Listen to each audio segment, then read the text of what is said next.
So yun mga idol, ang mga mahihilig sa baril dyan.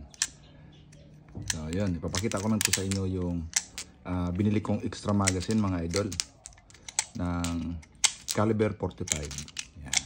So 14 rounds to mga idol, 14 rounds siya. High cap na magazine. So magkaiba ito mga idol sa stock. So yung stock dito yung lock, ito yung lock mga idol is dito sa may gitna. So napakita ko na rin to dati mga idol. Inulit lang natin. Ito ay made in Italy. Gawa ng made in Italy. Gawa ng natampag basa nito, Mikgar. Mikgar ba yan? Yan mga idol oh.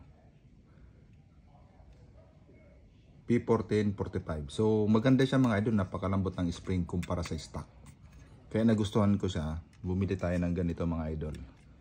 So hindi na ako bumili ng katulad ng design ng stock. Ito iba to. Yan yung stock niya. Yan yung design niya. Dito yung lock. So ito lang mga idol oh. So ibababa mo lang to mga idol sa mga hindi nakakaalam. Saka slide mo. Yan. Yan na yung lock niya. Ayun. Yan. Plate.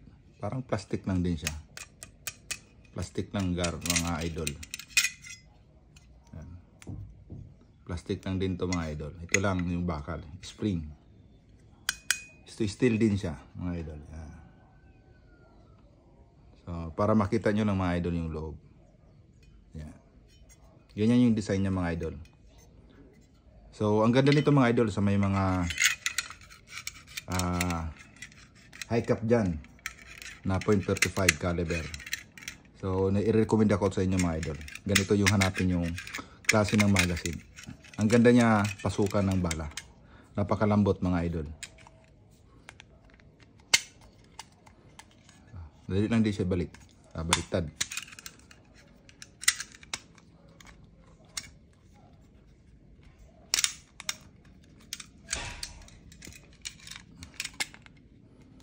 Napaka ganda niya pasukan mga idol ng bala.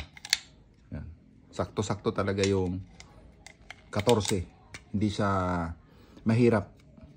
Yung stock niya is mahirap pagdating ng 12, 13, 14 mahirap na siya ipasok. Ito talagang smooth na smooth pa rin. Saka wala naman siyang palya pa rin mga idol. Hindi siya nagja-jam pag pinuputok. So yun lang mga idol.